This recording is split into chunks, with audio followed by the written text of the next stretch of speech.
Hi, I'm Tyson Franklin, and welcome to this week's episode of the Podiatry Legends podcast. The podcast is designed to help you feel, see, and think differently about the podiatry profession.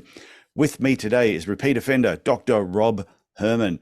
He is a podiatric surgeon from Adelaide Foot and Ankle, and he was back on the show last time, which was so long ago, episode 56, and it was titled Self-Reflection and Clinical Insights, which was a very, very popular episode. So, Rob, it is fantastic to have you back on here. How you doing? Good, thank you, Tyson. Thanks a lot for having me back on. It's been a couple of years now, and as you know, we met up at the national conference a month or so ago, and I mentioned that we do have some news about podiatric surgery, and it'd be good to get it out to the profession.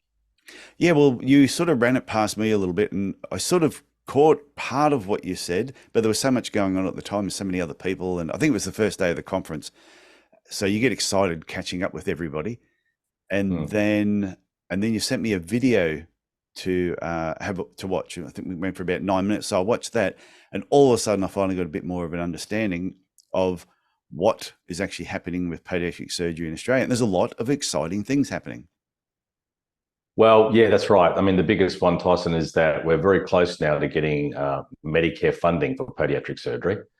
It's something that the Australasian College of Podiatric Surgeons has been working on since basically national registration came in 2010. We've had, this is our fifth submission to the federal government requesting that we have a short list of discrete MBS numbers that would be funded by Medicare when a podiatric surgeon provides the services. And we've really gone way down the track now. I think we're about 8/10 of the way there. Our submission has been structured to try and fill a gap in healthcare. Yeah. So through a lot of consultation with the Department of Health, what we discovered was a couple of things. There's a real demand in regional remote areas for elective foot and ankle, and these services aren't being provided in anywhere near the amount they are required, particularly for people like First Nations people. So as we all know, Aboriginal health is particularly low in Australia, particularly in regional areas, particularly with things like diabetic foot and ankle care. And a number of our surgeons are providing regional and remote care in regional WA, New South Wales, Queensland. And a lot of times they're actually asked to be involved in multidisciplinary clinics to provide foot and ankle surgery, but they can't because of the lack of MBS funding. Yeah. So we looked at that. And then we also looked at, because we keep a lot of detailed data on our outcomes and where we provide services. So I've got a bunch of really interesting stats to give you. 25% of what we do as a national group is provided in regional and remote Australia already. Which is a lot. And that's what, sorry? That's a big proportion of the work that you do. Yes. Is outside of the capital cities. Exactly. As a national group, now we've got 38 surgeons in the group. We provide about just over 3,000 admissions a year. And again, this is without MBS funding, and because there's no Medicare funding, it means that the private health insurance companies only maybe 50% pay some sort of rebate. So given those economic stresses, we're still providing over 3,000 admissions, and we're working at about maybe 30% capacity as a national group. Yeah. So you can imagine there's thousands of extra Australian families who could be helped if we had MBS funding. So that was one of the drivers, but also we're able to provide more regional and remote services if we had MBS funding as well. And in fact, what we're wanting to do is to increase these delivery of services to First Nations people in regional and remote. And we're looking at, once we get this funding through, we'll be changing our training model such that our registrars, because there's 3 stages in training, it takes about 6 years. When they get into their final stage, instead of going over to the UK and the US to do a 3-month rotation, they'll be doing a rotation in regional remote. And here's the really exciting thing: they'll be working as generic health workers. That's the proposal. So you can imagine, see, to be involved in our training program, you have to already have endorsement to prescribe to start the training. And by the time you've gone through to the last stage of training, you have a lot of general medical knowledge and surgical knowledge. So you could actually work in a regional remote area with specific recognition as a generic worker for those locations, like a nurse practitioner, who you'd be able to do medication reviews, set fractures, all these sorts of things. And that would be a sterling opportunity for people to be able to get trained as rounding off their training in foot and ankle surgery. So we're really excited about that. Well, Because it has two parts to that too. One, it's great for the person doing the training, also great for the yeah, communities where they're going out to. yes, it is. And it's an example, and we've done this quite a lot in the college of innovation. We've got people who really sit down and think about how do we address this problem. And this will be really exciting because it will be unique. And certainly I can tell you, speaking to the minister's office, because I've had lots of trips to Canberra in the last few years, members of parliament, senators, they're really excited about this when we bring it up as a great new idea, because the current providers don't do much in that area, you see. So that's a hole that we've found. What's been the biggest hurdle though? What has, like you said, this has been going on for 10 years. What has been the biggest stumbling block to get over? Is it the AMA as a group has said, no, we don't want you doing this? Or has it been the orthopedic surgeons? Because I've heard varying stories from some podiatric surgeons who used to visit Cairns and they come up here on a regular basis, and all of a sudden a small group, I won't mention the exact profession, went up in arms and put pressure on the anaesthetists and some other places and pretty much drove them out of town. And the patients were left in the lurch. Yeah, look, it's like a lot of these complex problems. It's multifactorial, really. I mean, to answer your first question about why has it taken so long, or what's the barrier? If you understand that Medicare came into existence in 74 initially, there was no podiatric surgeons in 74. The college actually started in 78, and it was a group of about 7 or 8 people. We now have 38 surgeons, and the total membership of the college is close to 90, if you include affiliates and people who are not practicing but are still members. Yeah. So the group wasn't established. It wasn't recognised in law, state-wise or federally. We didn't have prescribing privileges. So we got left off the boat, basically. We got left off the boat. And then over those next number of years, we developed the specialty, and there was certainly some improvement in private health insurance rebates, but not the recognition of MBS. So do you think sometimes they're afraid that podiatry in Australia will be like podiatry in America, where every podiatrist that comes out is a surgeon? Well, I think they feel they're going to lose work instead of actually helping the community. Yeah, I mean, as you mentioned earlier, that our orthopedic colleagues not all of them. I've come across some that don't have any problems, but some of them don't like us too much. Yeah, and that's okay. That's life. The facts are that healthcare is a failed market. You cannot supply enough to meet demand for healthcare services across the board. And in regards to orthopedics, you don't have to look very far. Every day in the media, there's growing waiting lists for elective foot and ankle surgery or elective any surgery, particularly orthopedics. So there is stacks of work out there. There's plenty of people who need the work done. And so there's just not an issue that, we're going to take work away from them, because there's plenty to do, more than they can do. And we also know from their own publications, from the Australian Orthopaedic Association, they can't, them and the Royal College of Surgeons, they can't produce enough surgeons. They can't train enough to keep up with demand. So well, everybody knows. Everybody knows if you try and get into see an orthopedic surgeon, regardless of what the problem is, you're not getting an appointment the next day. They are booked out miles ahead, especially if it's not an emergency. It's an elective surgery. You're waiting a long time before you actually get in to see them. So there's obviously a need for these services. Yeah. There is a need for our services. It's particularly high in regional remote areas, as I mentioned earlier.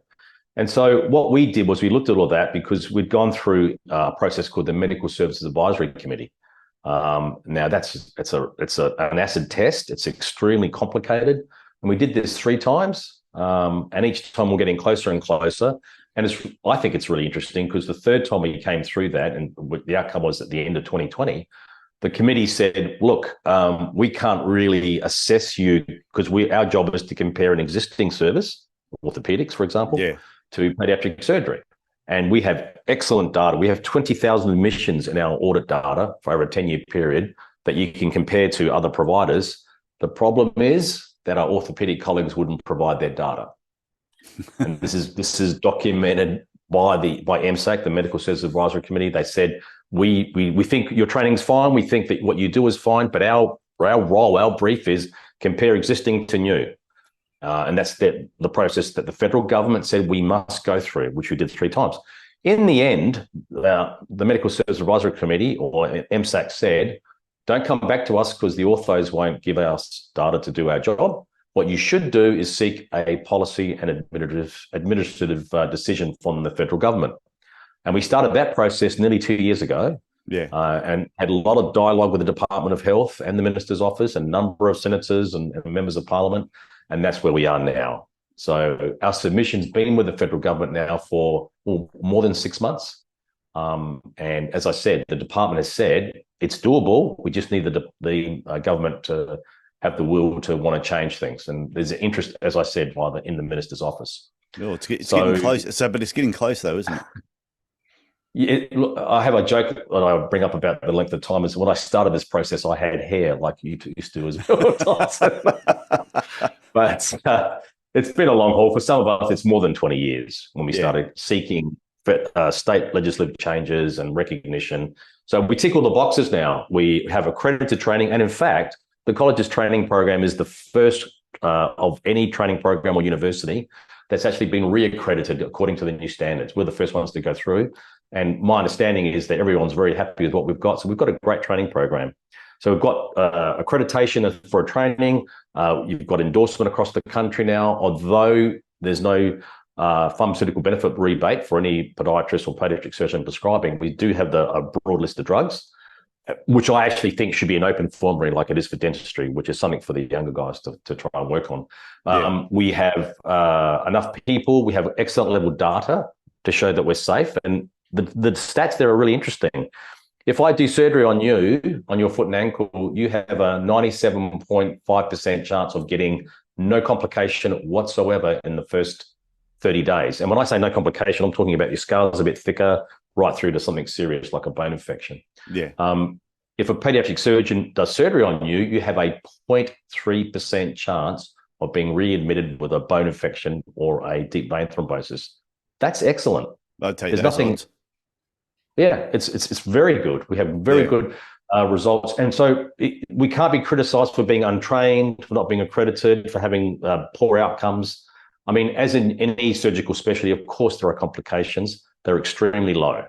And I can't say to you, where do I go to find out what our orthopedic colleagues are doing in foot and ankle? It's nowhere in the public domain. The difference with us is that you can go to the college's website and look at our audit reports for the last 10 years. It's all there for people to see. So we've been extremely transparent, open. And so for safety, for cost is another thing. We've done studies with one of the big 5 private health insurance companies. And on average, it costs $1,500 to $3,000 less to have surgery done by a pediatric surgeon compared to an orthopedic surgeon.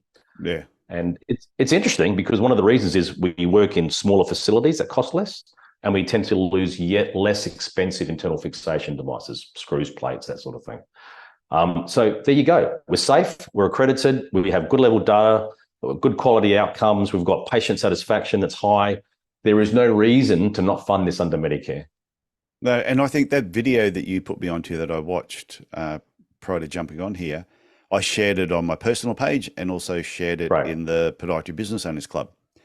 I think and I'll put a link. I'll put a link in the show notes to that video with this episode as well.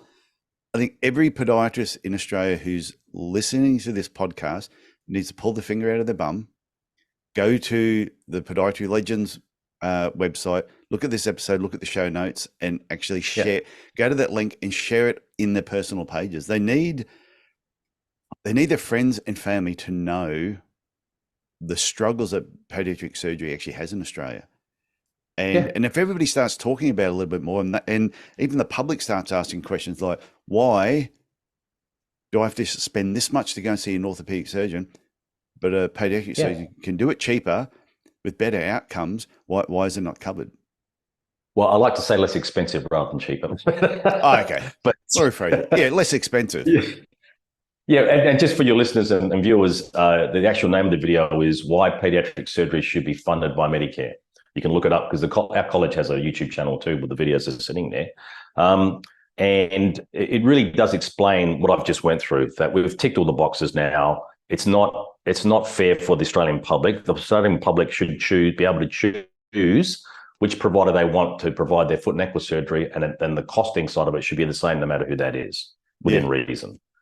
And on top of that, we have a People may not realise this, but the Australian healthcare system is one of the best in the world. It's a good hybrid of public and private. And in the UK, pediatric surgeons are covered by the NHS, and companies like Bupa will pay if they provide services. Bupa won't pay here, and Bupa won't change that until we have MBS. Yeah. I've met with the Private Healthcare Australia organisation. And they speak for 90% of the health funds in the country. They're in favour of this. We have some major influences in both sides of the House of the Parliament and in industry, all of which say it's time to do this. This anomaly's been there for too long. There's no reason not to do it. So can I say that all the holes in the cheese are lined up? It's ready to go. So it's also one of those things too. Any podiatrist that has friends in Parliament should pass the video on to. I have a few friends in Parliament that I can flick it over to. Well, if anyone feels so inclined, and please, they can contact me through the college. And I guess in your show notes, you can have my email, of course.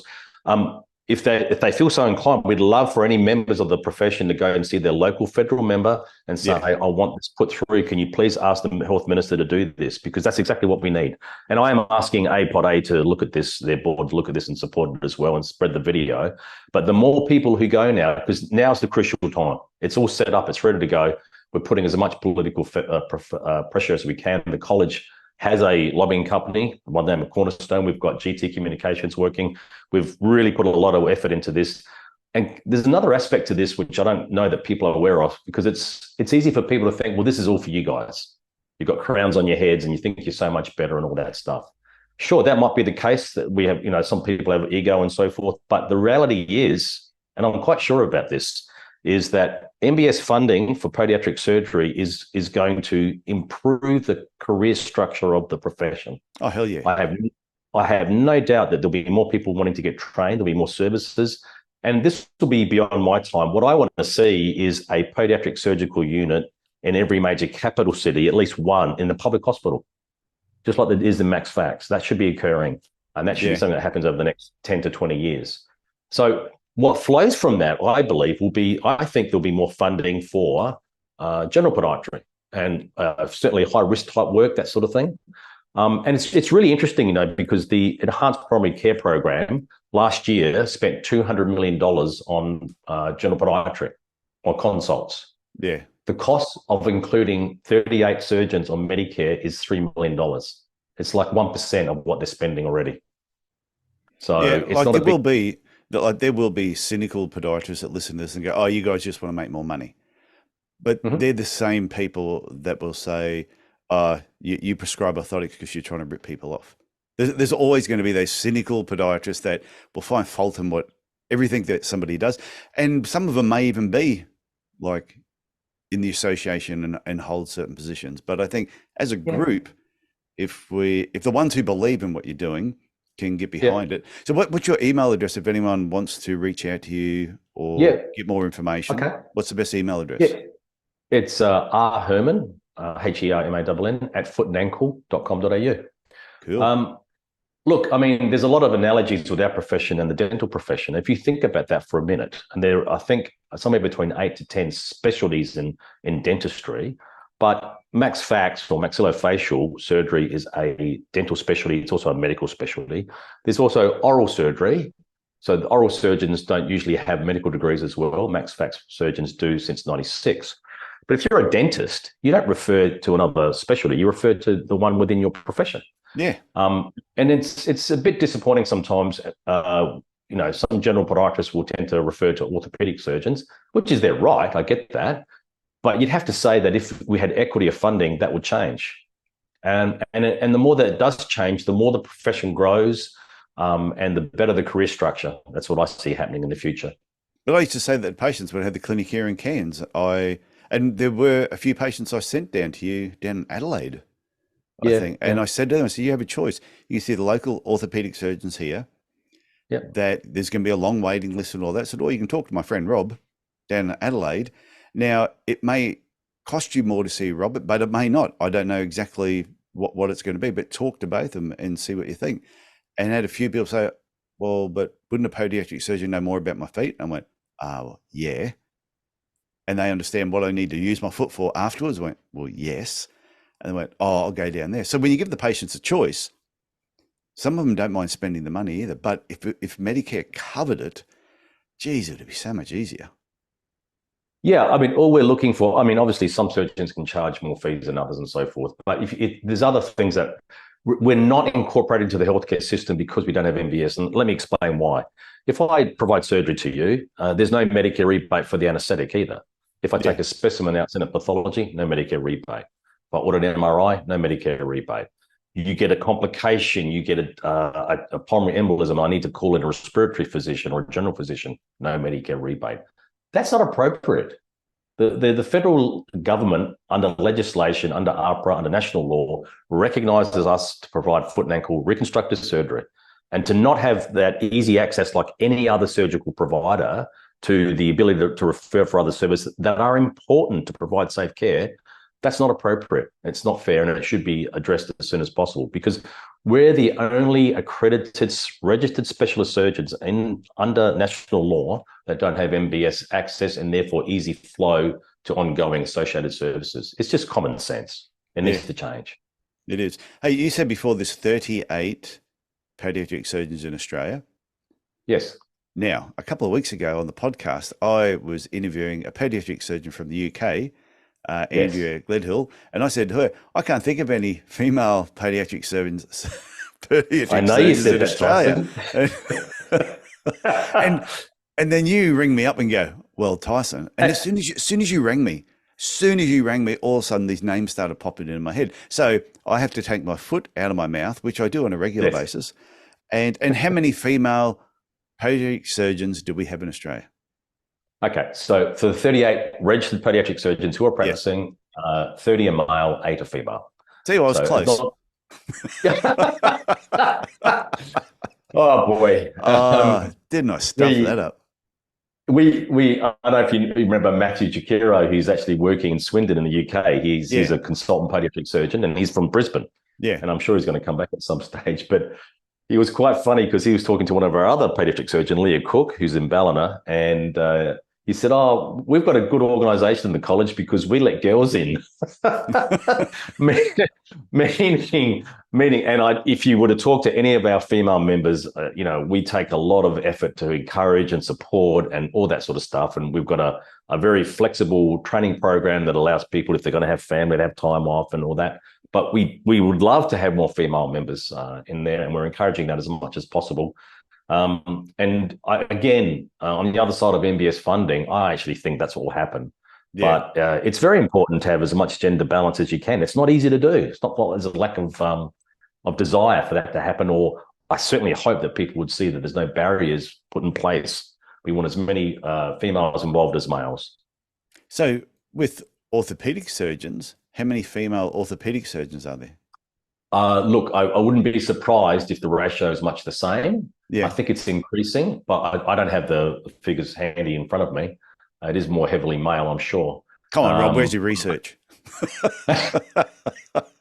There's numbers going through here all the time, my friend, in the last few months or years. So, I think it's great. Like what you said, you've been fighting this battle for a long. Yeah, on a serious note, you've been fighting this battle for a long period of time.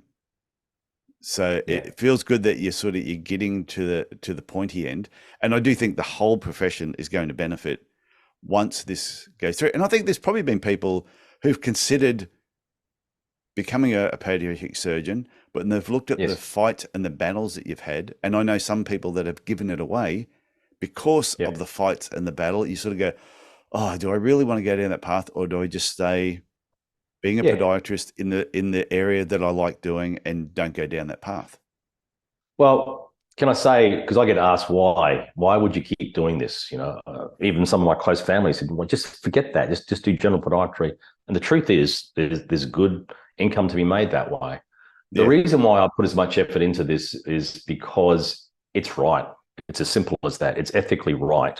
There is no reason whatsoever on any level that this should not be funded equally with our orthopedic friends, and the public benefits. There's no question. And what I mean by that is, if you think about 35 years ago, when I was first trained in podiatric surgery, the quality of foot and ankle surgery provided by orthopedic friends, because they were doing all of it, was pretty low. And what's happened is there's been some healthy competition. The public only gains because, as like any other service, if you've got people competing, you have to be better. And that's what's happened. The patients, the public has benefited because there's been two major groups providing the services, and we're trying to do as best as we can. And it's you think about it. Like I did an ankle fusion on a 78-year-old patient 3 months ago. He went home the same day. He took Panadol, ankle fusion. I mean, that's good quality care. And virtually at least 90 to 95% of elective foot and ankle can be done on the same day, where we used to keep people in for 3 nights. So to me, that's clearly demonstrating that the service provision has improved in quality. So for those reasons, that's what's kept me going. I thought there's no reason for this not to happen. It's right. It's good for the public. It's good for everybody involved. And I'd actually argue that the level of governance on the provision of services, the monitoring of outcomes, which should be even better. We should be getting better quality improvement. So really what it's referring to is a thing called normalization. Pediatric surgery needs to be normalized like it is in the UK, like it is in the United States, such that we're a part of the healthcare system. Yeah, it reminds me of one of my favorite quotes, and it says, "People with integrity expect to be believed, and if not, they'll let time prove them right." There's something like that, I suppose.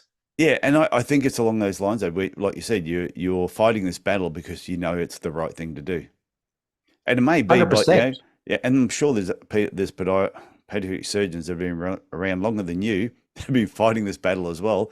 And by the time it finally goes through, they might be about to give it away, starting to retire. Well, I'm probably in that. I hope I've got about 10, maybe 15 years left, and this is my 3rd term as president of the Australasian College of Podiatric Surgeons. I didn't know I had royalty on the show. I didn't realize that. I should have. I mean, on average, I do somewhere between 10 to 20 hours to run the college a week. It's not a small amount of time. I've been doing it for years. Yeah. And there's a few others who do similar, but that's the commitment it takes to do this. You've got to be available. Sometimes you've got to write documents the same day. I've done certainly some media stuff as well. And if you believe in something, then you just do what you need to do. The truth of the matter is, if we get it in 6 months or a year or so, the younger guys are the ones who are going to benefit, not me. But I never did it for that. I've done this because I just know this is the right thing to do. And we as a profession, as a specialty, and the public deserve it. There's no reason not to do it. Yeah. It's like with the podcast, I've had a few people bag me about this podcast. Really? Say, yeah, it's the biggest load of shit going around. Tyson's an idiot. Don't listen to him. But I get so much positive feedback from so many other people that that just bringing what you're talking about today and other people's stories and bringing it all together. I just picture these graduates going through at the moment who are listening to these different episodes, not necessarily listening to me, but just listening to the guests and realizing I am in such a good profession and getting them fired up. I reckon we'll have less people leaving when they realize what is actually available to them. Yeah, I agree. And can I say, I think you've done a great job. And thank you. All credit to you for, people can criticize, but you still keep going. I know what that's like. I'm thin-skinned too. I'm really sensitive. Yeah, but you're providing long-form presentation of information, conversations like this, for example, and that's worth so much more than, say, commercial TV. And if someone's got a matter or an item they want to bring up to you, you're open to it. And I think that's a great thing. It helps the profession, and all credit to you. Yeah, I've never knocked back a crazy idea yet. I get people approach me about, oh, you should do this and you should do that. I've only had one where I've sort of gone, yeah, not sure. But most ideas I'm open to. So if anyone has an idea or something they'd like to talk about, reach out to me. Tyson at podiatrylegends.com, and we'll see whether we can get you on here. But Rob, is there anything else about, is there anything you want to finish up on, tips, any advice to anybody? To our profession in particular, please support our push for podiatric surgery being covered by Medicare. If you feel inclined to want to go and speak to your local federal member, get in contact with the college or myself personally anytime. We can provide you a very simple one-pager that you could use. It's actually not as hard as you think. I've done it many times. And the more people who do that, the more chance we've got of getting this across the line. And please support the specialty as much as you can. No, I think that's a great way to finish up on. So, Rob, I want to thank you for coming back on the podcast. I'm sure you will not be a stranger. What we'd love to know, like down the track, when this eventually goes through, getting you back on, and we can pop some poppers and have some fireworks going and celebrate it. It'll be fantastic. I'd love to be able to do that. I'm sure it won't be far away. Yeah, and I'm sure there's podiatrists in America who are listening to this too, who are they went through their battles. Every podiatry profession in every country has gone through their battles. I'm interviewing someone again from India, the not too distant future, and even though the podiatry over there comes at it from a different angle, they still have their battles. Yeah, they do. Yeah, they do. Every country. So it's Australia's not alone. We're all in this together, which is what is good about the podcast, because it pulls everybody together and everybody is actually supporting each other as well. Yeah, and like anything too in life, I think anything that's worth having doesn't come easy. And this particular project certainly fits that bill, that's for sure. Okay, Rob, so thank you very much, and I look forward to talking again soon. Thanks a lot, Tyson. Okay, thanks.